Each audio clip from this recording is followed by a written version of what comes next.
بچوں کی والدہ ہماری زوجہ، اس کی ہماری زندگی میں کتنی اہمیت ہے، کبھی سوچا ہم نے؟ ایک سوال کرتا ہوں میں آپ سے کہ شاید ہمارے بچوں کی والدہ جو ہے ہر نماز میں ہمارے لیے دعا کرتی ہوگی، اس کی ہر دعا میں ہم شامل ہوتے ہیں، ہماری کتنی دعاؤں میں وہ شامل ہوتی ہے؟ ہم کتنی بار اس کے لیے دعا کرتے ہیں، اس کی صحت کے لیے، اس کی زندگی کے لیے، اس کی درازی عمر بالخیر کے لیے؟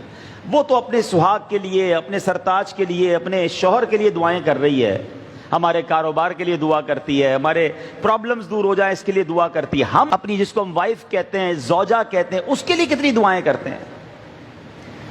اور پھر کبھی سوچا کہ اس کا ہماری زندگی میں کتنا بڑا پارٹ ہے؟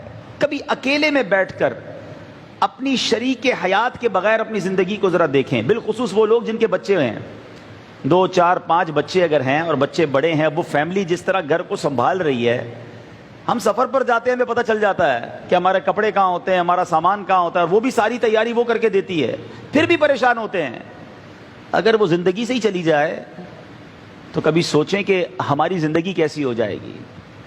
جن میاں بیوی میں محبت ہے نا، اللہ کی نعمت ضرور ہے، مگر جب ان میں جدائی ہوتی ہے، اور اگر بچوں کی والدہ پہلے چلی جائے، کیونکہ میں نے بہت کلوزلی اپنے والد کو دیکھا ہے، میں نے اپنی ایک آبزرویشن ہے میری، ہو سکتا ہے غلط ہو، کہ شوہر کا پہلے انتقال ہو جائے نا تو بیوی گھر سنبھال لیتی ہے، بیوائیں بہت ساری ہوتی ہیں، کیونکہ اس کو پہلے بھی گھر میں رہنے کی عادت ہوتی ہے، بچے سنبھالنے کی، فیملی سنبھالنے کی، اسٹیبلش کرنے کی عادت ہوتی ہے۔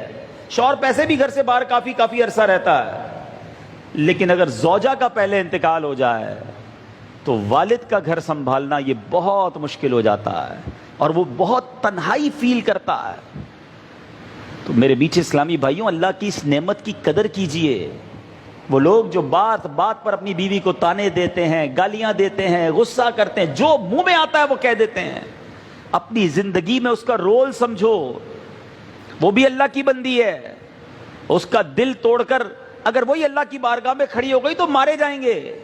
جہاں دوسروں کے حقوق ہیں وہاں زوجہ کے بھی حقوق ہیں، کبھی اس سے بھی مسکرا کر بات کر لو، کبھی زندگی میں اس کا بھی شکریہ ادا کر دو کہ آپ نے میری زندگی میں بڑی آسانی کی ہوئی ہے۔ کبھی وہ کھانا بنا کر لائے تو کبھی جزاک اللہ اسے بھی کہہ دیا کرو۔ ہر بات پر جھاڑنا، لڑنا، جب غصہ آیا اسے کچھ کہہ دیا، یہ نہ کریں۔